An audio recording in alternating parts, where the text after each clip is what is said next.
And so the Lichtgruber began to lead the odd pair through the marsh. As they traversed the murky waters, the small creature wondered if it had chosen wisely, not so much worrying about itself, but for its fragile friend. Still, it didn't feel discouraged, but glad, relieved that their strenuous search might soon bear fruit.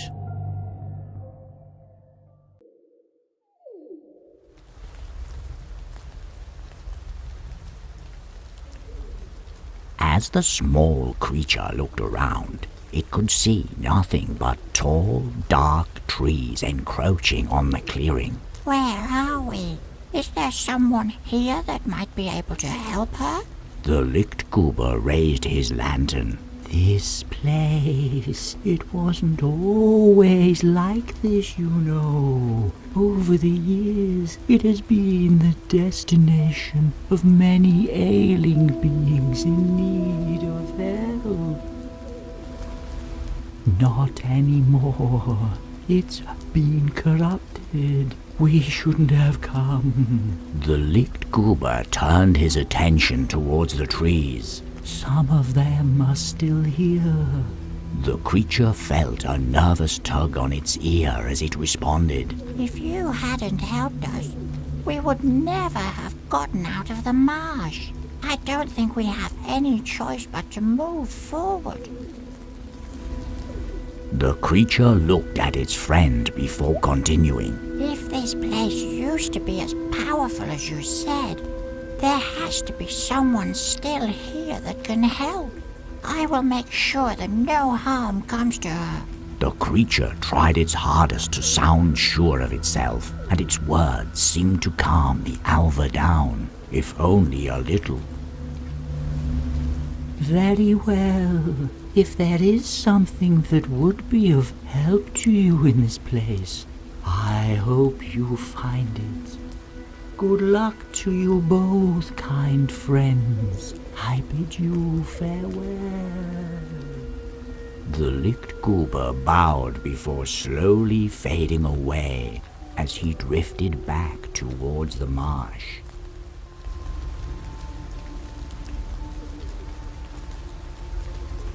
Don't be sad. Remember how far we've come. We'll find someone that can help you. Just you wait, the creature said, giving the Alva a gentle pat on her head. You will finally get your wings.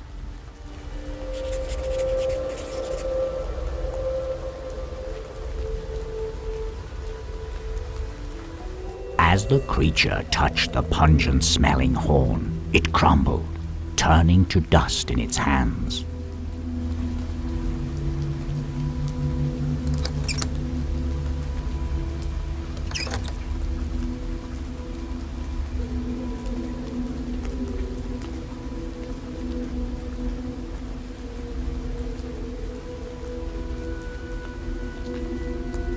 When the creature brought its hand closer to the plant, it suddenly released glowing spores into the air. As they landed on the creature's hand, a strange numbness came over the affected skin.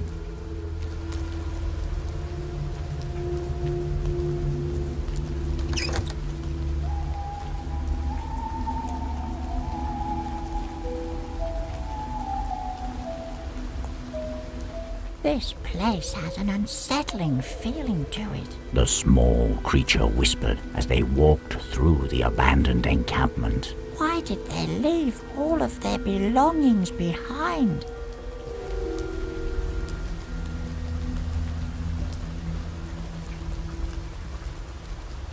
The small creature picked up the smelly haunch of meat.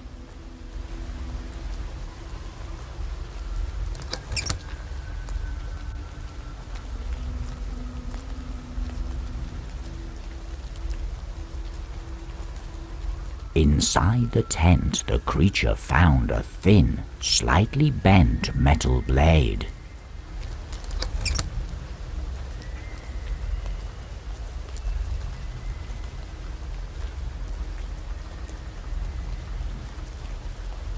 As the creature rustled around in the ashes beneath the coals, It found a sooty horseshoe forged from steel.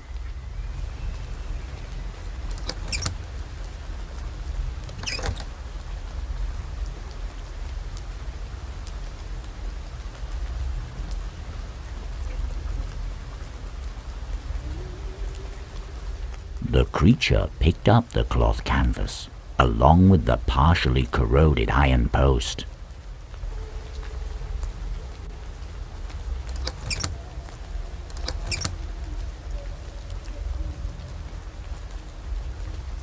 Hello? Would you mind talking to us for a short while? The ancient tree barely seemed coherent, the lucidity in his eyes fading between each word. So tired, must not fall asleep. Help! What should we do? He seems really scared. The small creature looked at the Alva. We need to help wake him up.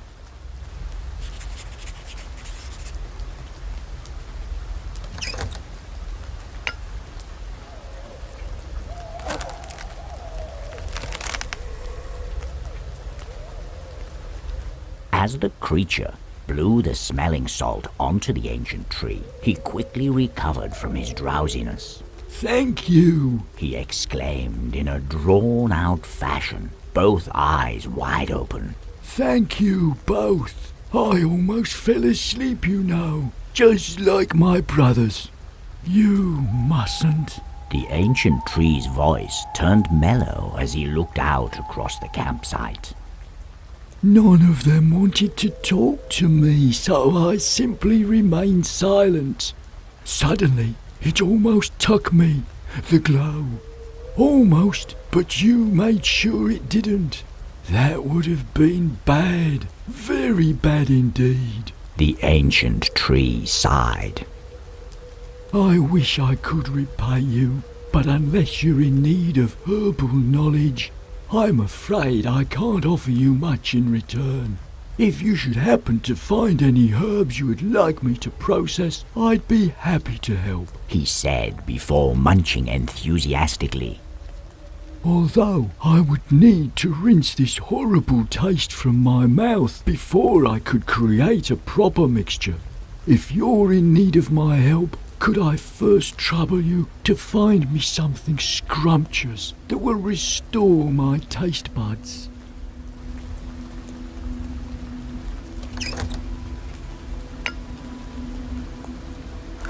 Delicious! The ancient tree exclaimed as he bit into the ripe blackberries. It's been a long time since I tasted something like this. Good things don't like to grow here anymore, you see. Some beings infect everything they touch. He muttered. But no matter, when you need my assistance, come see me again. I should be able to create a proper mixture for you, provided you can find good ingredients in this place.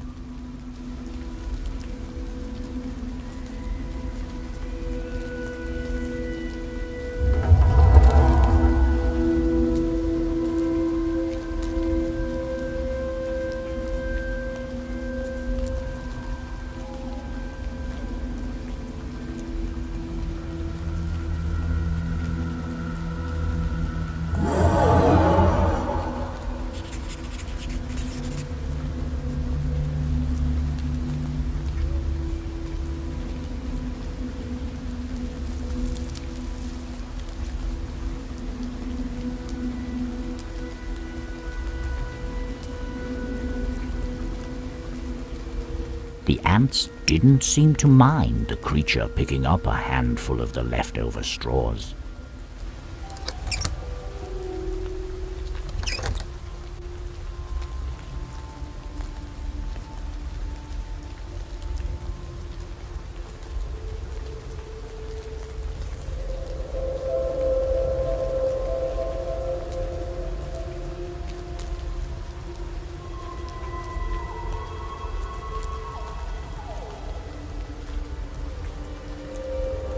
What do you suppose that thing is over there?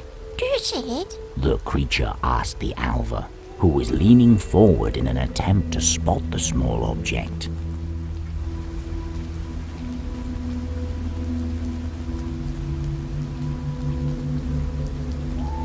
As they approached it, the Alva's eyes fixed on a particular part of the totem. Do you like this one? The creature asked, removing the blunt piece of flint from the totem.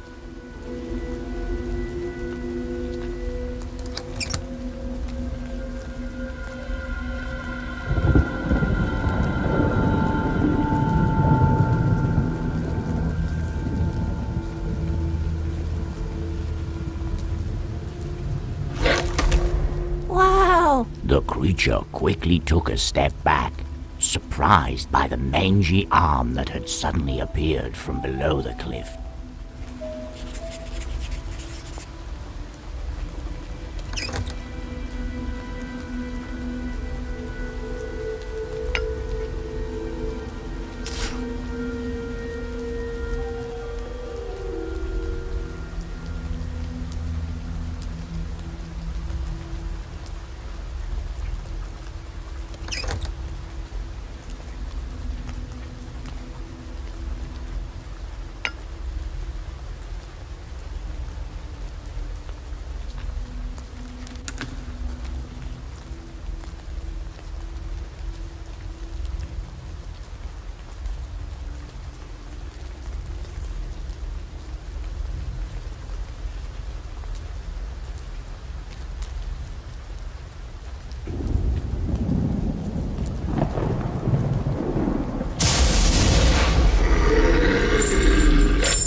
As the Draug fled into the woods below, the creature was able to move a bit closer to the cliff's edge.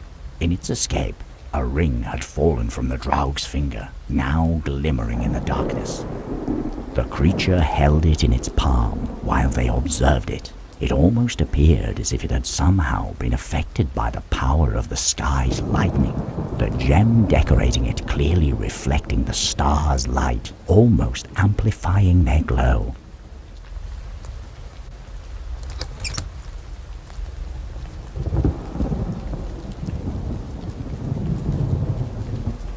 The creature marveled at the beautiful plant as it slowly extended its tiny hand to pick it up.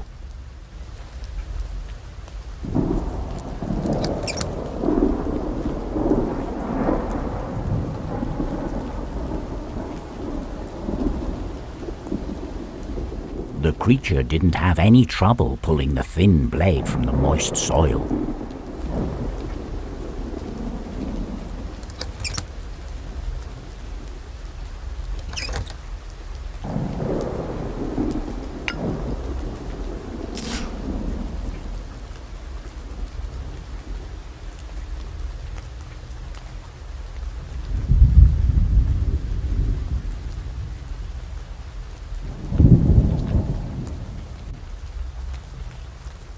As the pair walked through the woods, the shimmering stars seemed more distant than before, eager to make room for the culmination of this darkest of nights. Is the world getting brighter outside the forest? The creature wondered as the pair watched the sky through the trees' canopies.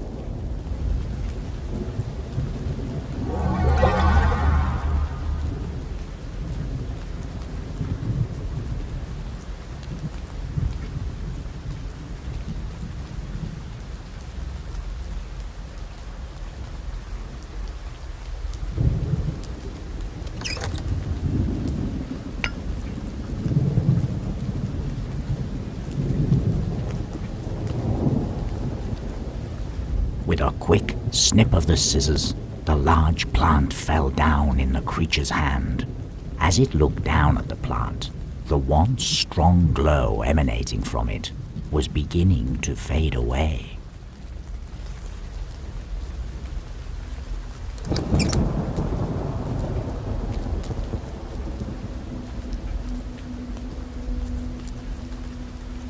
Suddenly, the Alva fell from the creature's ear, luckily caught by a pair of frantic hands grabbing after her. The strange power present in the forest seemed to take its toll on her already fragile body.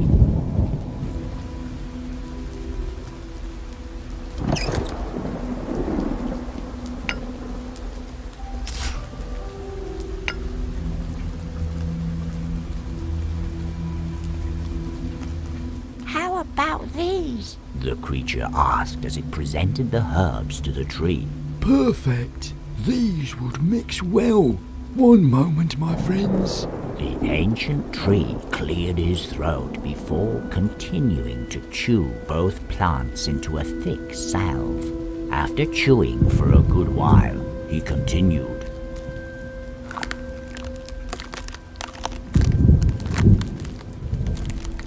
There you are. I hope this will aid you in some way. Be careful with it though. This turned out to be a very potent mixture.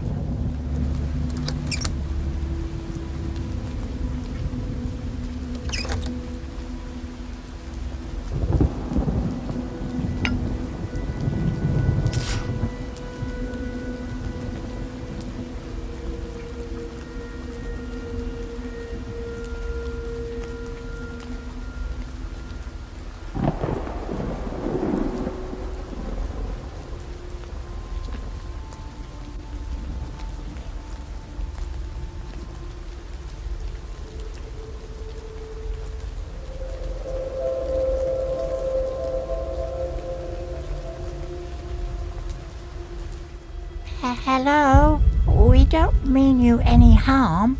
Can you help us? Gloson's red eye followed the creature's movements, her mouth watering in response to the feast presenting itself before her. Never mind. We will get by somehow. The creature stuttered as it quickly backed away from the huge beast.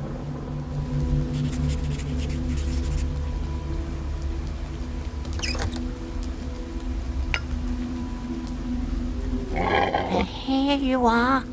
It looks very tasty, doesn't it? The creature presented the haunch of meat before Gloson's frightening jaws. The gluttonous sow quickly sunk her teeth into the smelly flesh, instantly devouring sinew and bone alike. Not satisfied by the meal, she once more turned her attention towards the small creature fidgeting before her. Good, wasn't it? The small creature tried as her jaws opened. Then her expression changed, the hungry mouth turning into a wide yawn as she proceeded to rest her head against the moss-covered stone.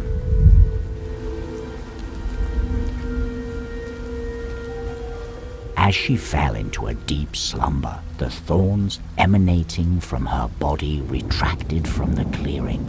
The creature smiled, its hands still trembling. We're getting close. I can feel it.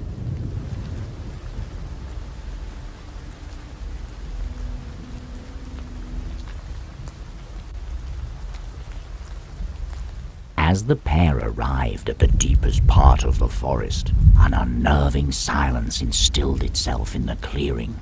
Unbeknownst to them, they had arrived at the Copper Gate, a lost doorway to the oldest of mountains, rumored to contain treasures long since hidden from the eyes of men.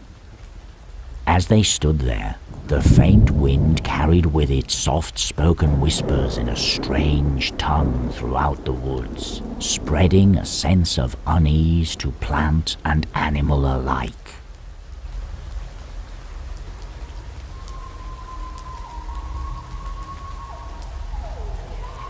The creature reached out with its dainty little hand and pulled out the chisel, almost falling over as it stumbled backwards to regain its balance from the effort.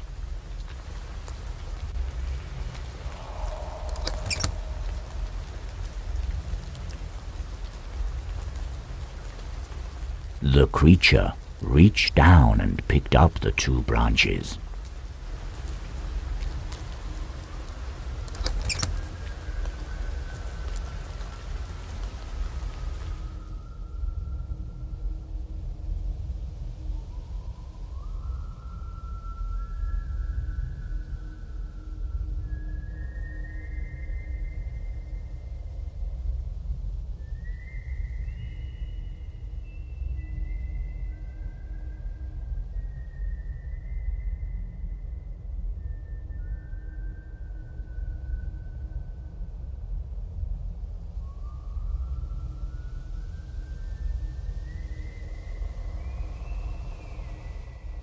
The creature lifted the wet urn out of the muddy soil.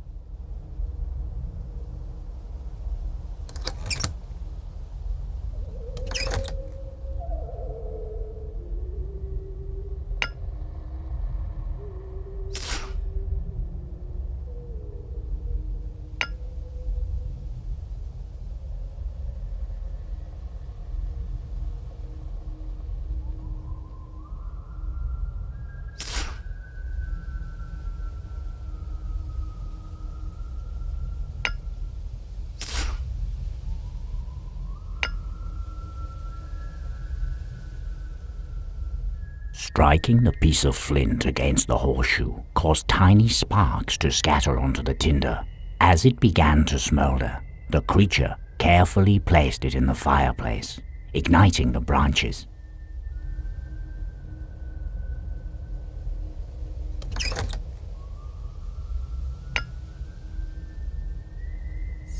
As the creature held the chisel amongst the coals, the heat caused it to glow red, retaining the intensity of the fire for a short moment before beginning to lose its warmth.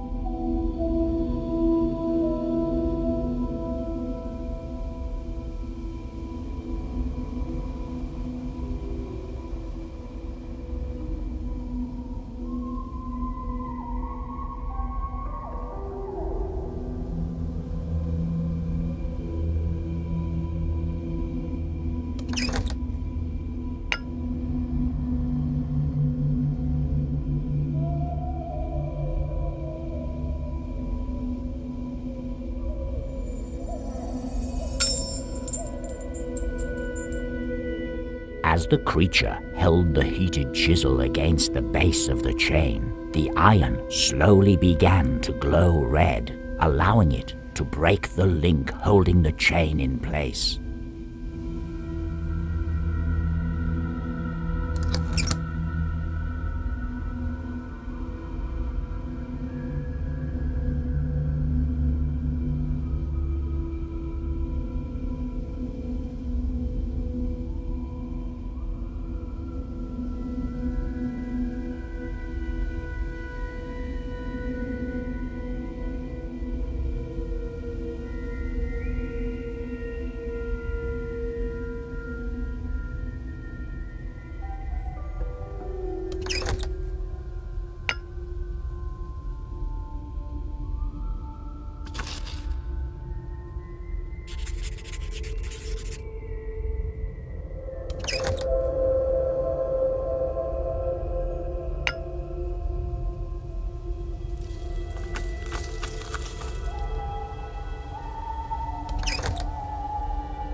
As the pair silently beheld the totem, a warm energy began to spread from the boulders surrounding it. The radiant light quickly engulfed the clearing, amplified by the Vitorm's magical skin.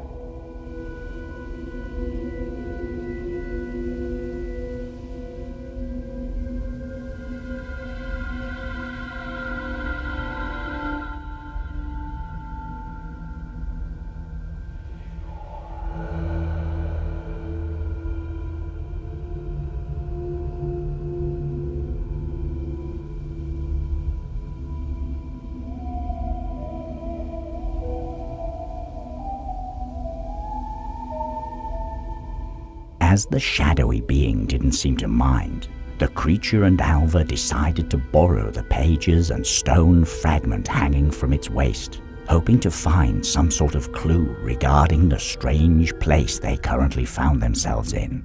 However, as they had a closer look, neither of them were able to make out the words scribbled on the torn pages.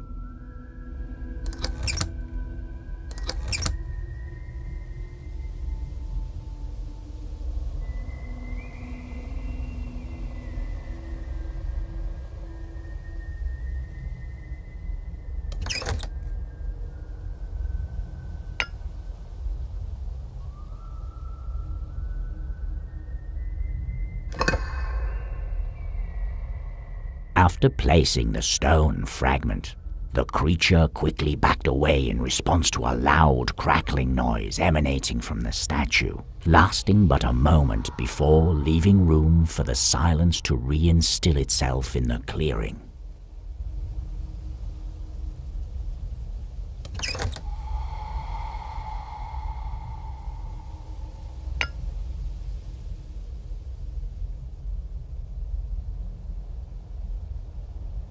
This should get things moving. The creature said to the Alva as she emptied the contents of the urn onto the lowest parts of the lever.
As the odd pair had moved further into the darkness beyond the copper gate, before the small creature's eyes had adjusted to the shadows, the Alva had suddenly been grabbed from its shoulder.